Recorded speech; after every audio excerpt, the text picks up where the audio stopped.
Hello everyone, जय हिंद। Welcome to Jha sir academy for IAS.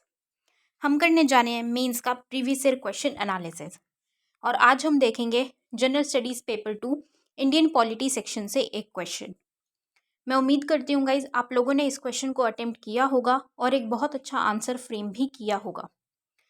So guys आज हम लोकल इंस्टीट्यूशंस के बारे में पढ़ेंगे, जो हमारी लोकल बॉडीज़ हैं, जैसे पंचायत म्यूनिसिपैलिटीज़ के बारे में हम पढ़ते हैं कि किस तरीके से, या फिर एक सिंपल फॉर्म में जो अभी हम डिसेंट्रलाइजेशन के बारे में बात करते हैं, तो उसमें वो क्यों की जाती है डिसेंट्रलाइजेशन के बारे में, या लोकल बॉडीज़ के बारे में, लोकल इंस्टीट्यूशंस के बारे में क्यों बात की जा रही है। क्योंकि ग्राउंड लेवल का काम करने के लिए, ग्राउंड लेवल तक सब कुछ ठीक करने के लिए, या फिर हम कहें कि अगर कोई चीज़ ग्राउंड लेवल से ही ठीक हो जाएगी तो तभी वो अटमोस्ट पूरी की पूरी हम कह सकते हैं कि बिल्कुल अपने क्लाइमेक्स तक ठीक होगी। तो उसके लिए लोकल बॉडीज़ का बहुत ही ज़्यादा इम्पोर्टेंट रोल है। तो उसके बारे में हम कुछ चीज़ें पढ़ेंगे कि क्या क्या चैलेंजेस वो फेस करते हैं, क्या क्या प्रॉब्लम्स आती हैं। राइट, सो बहुत ही इंपॉर्टेंट टॉपिक है गाइस, क्योंकि लोकल बॉडीज़ का आज के टाइम पे भी बहुत ज़्यादा ज़रूरत है। पहले के टाइम पे भी गांधी जी ने भी डिसेंट्रलाइजेशन के बारे में, लोकल बॉडीज़ के बारे में मेंशन किया हुआ है। तो बहुत इंपॉर्टेंट टॉपिक है। अपने पॉइंट्स इसके पॉइंट्स अपने पास नोट करके ज़रूर ज़रूर रखिएगा। It will definitely help you in the near future. So guys, session को शुरू करने से पहले जिन भी स्टूडेंट्स ने हमारा टेलीग्राम चैनल ज्वाइन नहीं किया है, वो तुरंत डिस्क्रिप्शन बॉक्स में जाइए, वहाँ पे आपको लिंक प्रोवाइडेड होगा।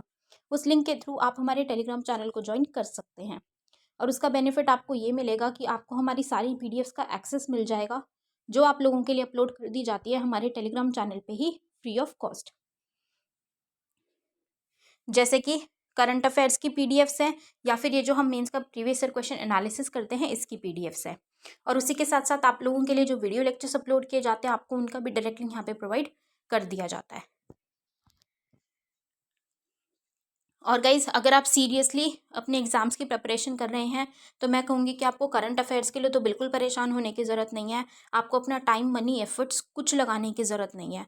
All you need to do is, आपको सिर्फ रेगुलर बेसिस पे झा सर अकेडमी पे जो आप लोगों के लिए करंट अफेयर्स के वीडियो लेक्चर्स अपलोड किए जाते हैं, आपको सिर्फ उनको फॉलो करना है। That is more than enough, क्योंकि हमारे करंट अफेयर से बाहर का आपके एग्जाम में कुछ भी पूछा नहीं जाएगा। और गैस, हमारा जीएस का भी pre plus mains batch run कर रहा है, आप इस बैच को भी ज़रूर ज्वाइन कीजिए। इस बैच में आपको जीएस 1 2 3 4 के बिल्कुल जीरो से तैयारी करवाई जा रही है। झा सर आपको खुद मेंटोर कर रहे हैं इस बैच में, और अगर आप बैच के डिटेल्स को प्रॉपर तरीके से फॉलो करेंगे और झा सर के द्वारा दी गई गाइडलाइंस को फॉलो करेंगे, तो आपका एग्जाम निकलने से कोई नहीं रोक सकता। गाइज, आपका सिलेक्शन पक्का है, तो ज़रूर ज़रूर ज्वाइन कीजिएगा इस बैच को। और हमारा मेंस का भी आंसर राइटिंग बैच रन कर रहा है, आप इस बैच को भी ज़रूर ज्वाइन कीजिए, क्योंकि इस बैच में आपको बिल्कुल बहुत अच्छे से 500 प्लस क्वेश्चंस की प्रैक्टिस कराई जा रही है। हमारी एक्सपर्ट फैकल्टी हैं, वो आपके आंसर कॉपीज़ को चेक करते हैं, आपको मिस्टेक्स बताते हैं और इम्प्रूव करने में हेल्प करते हैं। और उसी के साथ साथ आपको हर एक क्वेश्चन के रिगार्डिंग एग्जाम्पल आंसर भी दिया जाता है और वीडियो सोल्यूशन भी प्रोवाइड किया जाता है with proper explanation. So guys, अगर आप सीरियसली सिविल सर्विसेज एग्जामिनेशन की प्रिपरेशन कर रहे हैं, तो आप इन बैचेस को ज़रूर ज्वाइन कीजिएगा। ज्वाइन करने के लिए आप नीचे दिए गए नंबर 9713282838 पे व्हाट्सएप के थ्रू आप कोर्सेज की डिटेल्स ले सकते हैं और कोर्सेज को ज्वाइन कर सकते हैं। तो चलिए गाइज, अपना आज का सेशन स्टार्ट करते हैं।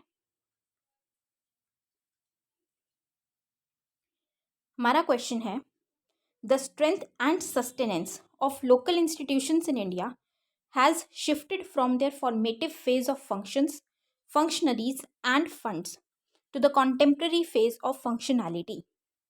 Highlight the critical challenges faced by local institutions in terms of their functionality into recent times. Bharat में स्थानीय संस्थानों की ताकत और निरंतरता उनके कार्यकर्ताओं और निधियों के प्रारंभिक चरण से कार्यात्मकता के समकालीन चरण में स्थानांतरित हो गई है। हाल के दिनों में स्थानीय संस्थाओं द्वारा उनकी कार्यप्रणाली के संदर्भ में सामना की जाने वाली महत्वपूर्ण चुनौतियों पर प्रकाश डालिए। सो ये question guys GS2 Indian polity section से लिया गया है और ये क्वेश्चन यूपीएससी ने 2020 में पूछा था। तो जब हम इस क्वेश्चन की बात करते हैं गाइज, तो इस क्वेश्चन में क्या बोला गया है कि जो लोकल इंस्टीट्यूशंस हैं, उनका सर्वाइवल या उनकी स्ट्रेंथ वो किस तरीके से रखी गई थी।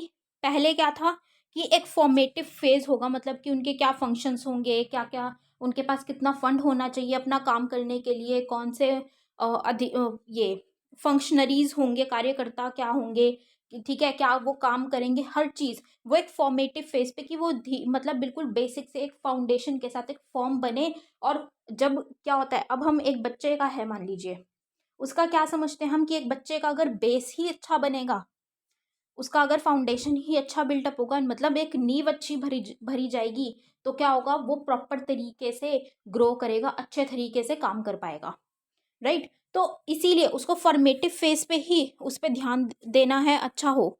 लेकिन अब उसका जो ये फोकस था फॉर्मेटिव फेज से शिफ्ट होके कंटेम्प्रेरी फेज पे चला गया। मतलब कि ऐसा नहीं है कि उसको बिल्कुल बेस से हमें फॉर्म करना है कि प्रॉपर तरीके से हो हर चीज़, नहीं, उसको क्या कर दिया है कि जैसे जैसे नीड आ रही है अरे वैसे ही कर दो। मतलब कि कुछ देख नहीं रहे हैं कि क्या कुछ सुधार करने की ज़रूरत है या क्या चीज़ों की ज़रूरत है, नहीं। जब कोई प्रॉब्लम अराइज हो रही है, वो प्रॉब्लम अराइज होने के बाद उस पर काम किया जा रहा है। तो ये चीज़ें देखी जा रही है, शिफ्ट हमें देखने को मिला लोकल इंस्टीट्यूशंस के काम में। तो हमें क्रिटिकल जो चैलेंजेस हैं जो ये लोकल इंस्टीट्यूशंस फेस करते हैं अपना काम करने में, कि क्या क्या चुनौतियों का वो सामना करते हैं, हमें उनके बारे में मेंशन करना है, right. So let's start with an answer now. Local institutions are significant in management of their own affairs by the people of locality. This was brought into reality by the 73rd and 74th Amendments of the Constitution by creating local self-governments. अब ये जो local institutions हैं ये क्यों ज़रूरी हैं कि जो लोकल पीपल हैं, जो लोकल लेवल है, वहाँ पे वो अपने जो भी फंक्शंस हैं, जो भी अफेयर्स हैं, उनका जो भी काम है वो अपने आप ही मैनेज कर लें। क्योंकि जो एक हायर अथॉरिटी है जो ऊपर बैठे हैं, एक हायर अथॉरिटी ग्राउंड लेवल के पर्सन की प्रॉब्लम्स की, एक गाँव की, अगर मान लीजिए हम बोले कि हमारे ऑनरेबल प्राइम मिनिस्टर हैं, तो उनके या काउंसिल ऑफ मिनिस्टर है, वो इतने बेटर तरीके से किसी एक गांव की, एक स्टेट के किसी डिस्ट्रिक्ट की, या उस डिस्ट्रिक्ट में कोई गांव है तो उस गांव के बारे में, उस गांव के लोगों की क्या प्रतिक्रिया है, क्या वो समझते हैं, क्या रिफॉर्म्स उनको चाहिए या क्या प्रॉब्लम्स वो फेस करते हैं, वो इतने बेटर तरीके से नहीं समझ पाएंगे जितना कि अगर उसी डिस्ट्रिक्ट लेवल पे या उसी गांव में कोई अधिकारी काम करेगा, उनके उन चीज़ों को मैनेज करेगा। तो इसीलिए लोकल इंस्टीट्यूशंस बहुत ही ज़्यादा इम्पॉर्टेंट है। अब जब इसकी इम्पोर्टेंस ज़्यादा देखी गई तो इसको किस तरीके से कॉन्स्टिट्यूशन में इसका आधार बनाया गया, अमेंडमेंट के थ्रू, संशोधन के थ्रू, ठीक है। 73rd और 74th कॉन्स्टिट्यूशनल अमेंडमेंट लाई गई और लोकल सेल्फ गवर्नमेंट क्रिएट की गई। Their role has come to the current state of functionality which refers to works of rural development like। अब उनका रोल कैसा है कि भाई आज के टाइम पे वो क्या काम कर रहे हैं, जो ग्रामीण क्षेत्र हैं उनके विकास के लिए काम कर रहे हैं, उनके डेवलपमेंट के लिए किस तरीके से काम कर रहे हैं। इंक्लूजन ऑफ ट्राइबल और शेड्यूल कास्ट हैं एक्सेट्रा, इन सब के इंक्लूजन के लिए कि सभी का, मतलब एक्सक्लूजन ना हो, कोई भी चीज़ हो, कोई भी वेलफेयर स्कीम है, प्रैक्टिस है, कुछ भी किया जा रहा है तो सभी को इंक्लूड करके किया जाए, किसी को भी वंचित ना रखा जाए। Women's access to education, politics and finances, जो हम बात करते हैं जेंडर न्यूट्रलिटी की, कि विमेन को भी एक्सेस हो, वो भी इक्वल पैरिटी पे हो हर चीज़ में, चाहे वो एजुकेशन का है, चाहे वो पॉलिटिक्स में है, चाहे वो फाइनेंस की, इकोनॉमी के मामले में है। कोपिंग विद क्लाइमेट चेंज, अब जो हमें एक सिनेरियो देखने को मिल रहा है क्लाइमेट चेंज का, उसके साथ कोप करना ज़रूरी है और ये आज के टाइम की नीड है।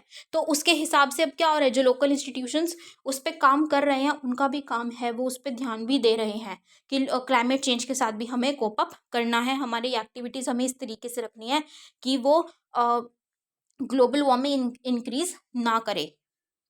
मार्केट एक्सेस एंड इंटीग्रेशन, कि दूसरों के साथ इंटीग्रेट करना है, कॉपरेट करना है और मार्केट का एक्सेस देना है ताकि प्रॉपर तरीके से ट्रेड एंड डेवलपमेंट हो सके। सस्टेनेबल एग्रीकल्चरल प्रैक्टिसेस, कि जो कृषि की, जो एग्रीकल्चर की जो प्रैक्टिसेस हैं वो सस्टेनेबल होनी चाहिए, सतत कृषि पद्धतियों का यूज़ करना है। Land and water management issues, कि लैंड से, ज़मीन से लेके या पानी से रिलेटेड जो भी इश्यूज़ हैं उसको मैनेज करने से रिलेटेड इश्यूज़ हैं, उन पे ध्यान दिया जा रहा है, उस पे काम किया जा रहा है। नेक्स्ट है लाइवलीहुड डाइवर्सिफिकेशन, आजीविका विविधीकरण, कि जो लाइवलीहुड है उसको डाइवर्सिफाई करना है बेटरमेंट के लिए, ठीक है, आजीविका का विविधीकरण करना है उसके भले के लिए, अच्छे के लिए, राइट। तो ये क्या थे, ये वो चीज़ें हैं कि उसको एक फॉर्मेटिव फेज से अब ये कंटेम्प्रेरी फेज पे शिफ्ट हो गई है, कि जो आज के ये इश्यूज, रीसेंट टाइम के जो इश्यूज देखने को मिल रहे हैं उस पे वो काम कर रही है, उस पे वो अपना ध्यान केंद्रित कर रही है। कहीं ना कहीं अच्छी बात भी है कि उस पे ध्यान देना। जैसे अगर हम बात करें तो विमेन से रिलेटेड है, विमेन का एक्सेस लेके आना, इंक्लूजन है या क्लाइमेट चेंज है, तो वो आज के टाइम की नीड है, वो उस पर ध्यान देना ज़रूरी है। लेकिन सिर्फ उसी पे ध्यान देना ज़रूरी नहीं है, बाकी चीज़ों पे भी ध्यान देना है। लेकिन वो बाकी चीज़ों पे भी, या अगर इन्हीं चीज़ों की बात करें उस पे भी प्रॉपर तरीके से लोकल इंस्टीट्यूशंस ध्यान नहीं दे पा रहे हैं। जैसे अगर क्लाइमेट चेंज है तो क्लाइमेट चेंज पे ध्यान देने के लिए क्या होता है, उनको हेल्प मिलती है, वो ध्यान देते हैं।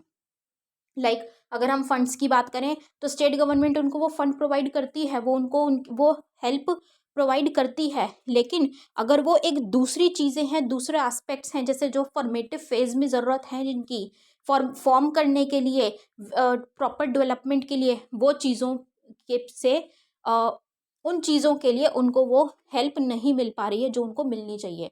वो उनको किस लिए मिल रही है, सिर्फ जो कंटेम्प्रेरी इश्यूज़ हैं, जो रिसेंट टाइम की इश्यूज़ हैं। तो अब उनके पास क्या क्या चैलेंजेस हैं, हम उनकी बात करेंगे। In the above context, functional challenges persist even after 28 years of decentralisation, कि डिसेंट्रलाइजेशन के इतने सालों बाद भी अभी भी हमें वो चैलेंजेस देखने को मिलते हैं। क्या क्या चैलेंजेस हैं? डिवॉल्विंग फंक्शंस, अंतरण कार्य, state political leadership bureaucracy resist functional devolution. This trend varies across states. Some, like Kerala, West Bengal, have devolved as many as 26 departments to local governments, but panchayats in some states hold as low as 3 departments.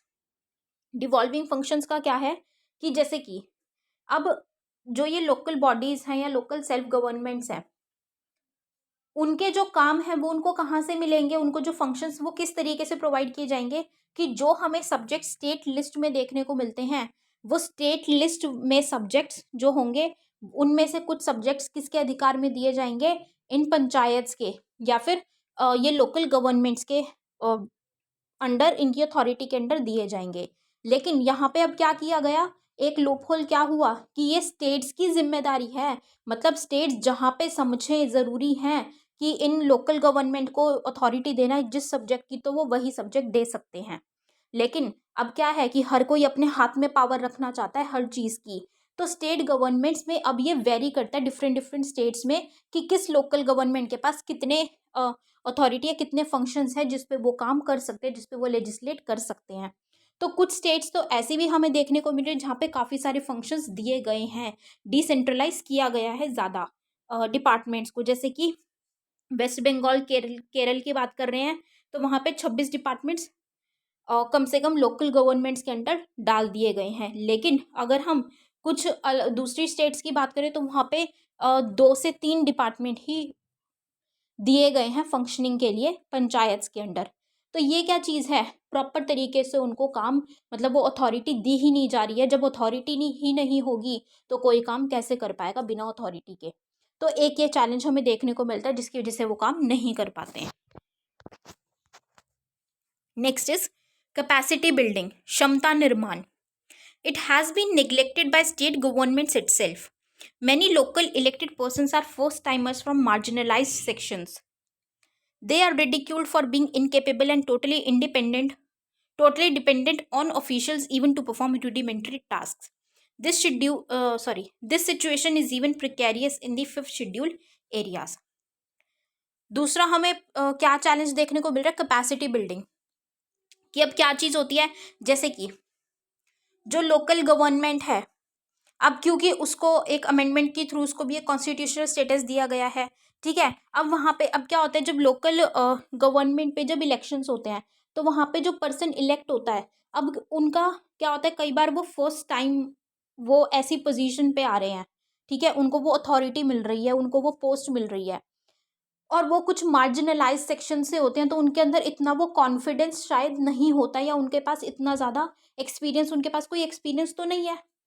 तो उस time पे state governments उनको help करने की बजाय उनको क्या करते हैं, उनको और ज़्यादा बहुत कम आंकते हैं, कि उनका अगर थोड़ा सा कॉन्फिडेंस कम है, एक्सपीरियंस कम है, तो वो उसको सपोर्ट नहीं करते। सपोर्ट करने की बजाय वो उनको ऐसे ही रिडिक्यूल करते हैं कि आप में, आपके अंदर वो कैपेबिलिटी ही नहीं है, ठीक है, आप काम कर ही नहीं सकते। तो उनको हर चीज़ में वो ऑफिशियल्स के ऊपर ही डिपेंडेंट रहते हैं काम करने के लिए। तो बेसिकली ऑन एंड ऑल क्या चीज़ है कि उनकी कैपेसिटी को कम समझ के, उनकी कैपेबिलिटी को कम समझ के उनको अथॉरिटी प्रोवाइड ही नहीं की जाती, ठीक है। और ये सिचुएशन फिफ्थ शेड्यूल के जो एरियाज हैं वहाँ पे तो और भी ज़्यादा पुअर सिचुएशन इस मामले में हमें देखने को मिलती है, जहाँ पे उनको कम आंका जाता है। Next is e governance penetration is still low, impeding their access to better functioning. Bharat net project is yet to reach many villages. अब ई गवर्नेंस की का जो काम है, मतलब कि जो शासन है, शासन प्रणाली है, अब वो क्या हो गई है कि हमें जब मैनुअल में देखने को मिलता है तो उसमें ट्रांसपेरेंसी नहीं होती, माल एडमिनिस्ट्रेशन देखने को मिलता है, हमें करप्शन ज़्यादा होती है। लेकिन उसको भी इलेक्ट्रॉनिक फॉर्म में कर दिया गया तो वो ट्रांसपेरेंसी, अकाउंटेबिलिटी बढ़ गई है। लेकिन ये जो ई गवर्नेंस की फैसिलिटी है, ये लोकल बॉडीज के पास नहीं है, लोकल एरियाज में नहीं है। क्यों? क्योंकि उनके पास वो प्रॉपर एक्सेस इंटरनेट का नहीं है, क्योंकि जो भारत नेट प्रोजेक्ट है वो अभी भी काफ़ी विलेजेस तक पहुंचा नहीं है, अभी उसको पहुंचना बाकी है, right. Next is devolution of funds falls short, they have to remain dependent on state governments. अब जैसे ये जो लोकल बॉडीज हैं, अब इनको काम करने के लिए मान लीजिए अगर अथॉरिटी भी दे दी इनको, ठीक है, फंक्शन दे दिया कि आपको काम आपके अंडर है, उसके लिए अब उनको काम करने के लिए पैसे की ज़रूरत है। अब जो पैसा है वो भी किसकी जुरिस्डिक्शन में है, वो भी स्टेट गवर्नमेंट के हाथ में है, कि स्टेट गवर्नमेंट ही फंड रिलीज करेगी लोकल बॉडीज़ को। तो कई बार क्या होता है कि वो फंड्स की कमी होती है, वो फंड्स कम देने की वजह से, कि स्टेट गवर्नमेंट ज़्यादा फंड रिलीज नहीं करती है, उसकी वजह से वो काम अपना प्रॉपर तरीके से नहीं कर पाते हैं, जो फंड्स की कमी से उनका रह जाता है, राइट। तो ये कुछ चैलेंजेस है जो हमें देखने को मिलते हैं कि लोकल इंस्टीट्यूशंस फेस करते हैं इवन आज के टाइम पे भी। तो वे फॉरवर्ड क्या है, आगे का रास्ता क्या है, हमें क्या चीज़ें सुधारनी चाहिए। ब्रेकिंग डाउन फंक्शंस, जैसे एग्जाम्पल के तौर पे activities in case of primary education like designing syllabus, maintaining standards can be kept with state government, but management of schools में be with the gram panchayat और जिला परिषद। अब क्या चीज़ है, जैसे कुछ स्टेट्स जो हैं वो थोड़ा सा रिस्ट्रिक्ट रहती हैं कि ज़्यादा फंक्शंस हमें किसको नहीं देने हैं, मतलब लोकल गवर्नमेंट को, लोकल बॉडीज़ के हाथ में हमें नहीं देना है, वो अपने ही हाथ में पावर रखना चाहते हैं। तो क्या किया जा सकता है कि फंक्शंस को ब्रेक डाउन कर दो, मतलब मान लो एक ही काम है, एक ही काम को तोड़ दो, जिसका कुछ मेन पोर्शन स्टेट गवर्नमेंट के हाथ में डाल दो और कुछ पोर्शन उसका लोकल बॉडी के हाथ में डाल दो। तो उससे क्या होगा कि वो एक बेटर तरीके से रहेगा, स्टेट गवर्नमेंट के हाथ में भी रहेगा और कहीं ना कहीं कुछ अथॉरिटी लोकल बॉडीज़ को भी मिल जाएगी। जैसे कि जो प्राइमरी एजुकेशन है उससे रिलेटेड जो मेन काम है कि सिलेबस डिज़ाइन करना है या स्टैंडर्ड्स बनाने हैं, वो स्टेट गवर्नमेंट कर ले, लेकिन उसका मैनेजमेंट ग्राउंड लेवल पे, जिला परिषद पे, ग्राम पंचायत पे कौन करे, सॉरी, ग्राउंड लेवल पे उसका काम कौन करे, ग्राम पंचायत या जिला परिषद के हाथ में उसका मैनेजमेंट दे दो, उनका काम करना, वो देखना, सब कुछ मॉनिटरिंग उनके हाथ में दे दो। तो उससे क्या होगा, दोनों ही प्रॉपर तरीके से काम कर पाएंगे।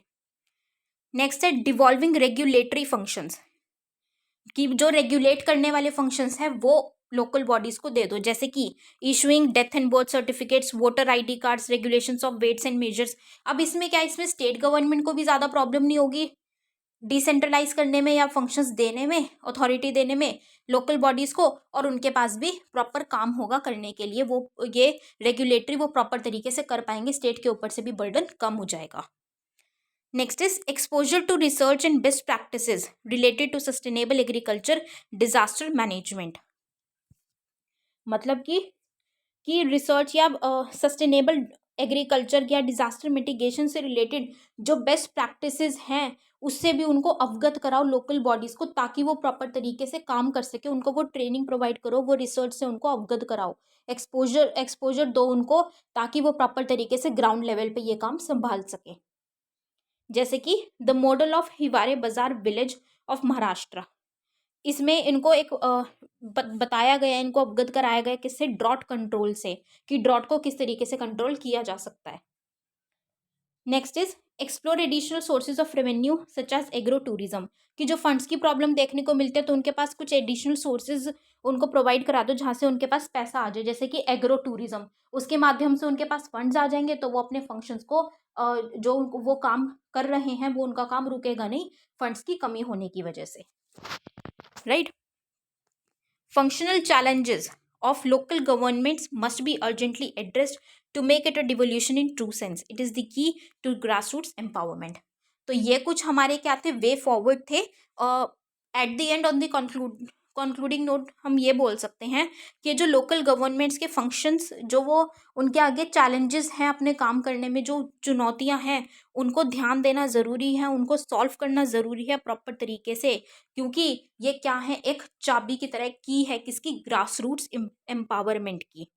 ठीक है, ज़मीनी स्तर पर सशक्तिकरण की कुंजी है। इनको अगर ग्रास रूट लेवल ही प्रॉपर होगा तभी हम आगे हमारी बाकी की चीज़ें प्रॉपर होंगी, क्योंकि ग्रास रूट लेवल पे सब बेटर तरीके से हो जाएगा तो धीरे धीरे क्या होगा, डिस्ट्रिक्ट अच्छी हो जाएगी, डिस्ट्रिक्ट की डेवलपमेंट प्रॉपर तरीके से होगी, डिस्ट्रिक्ट में सब कुछ बेटर होगा।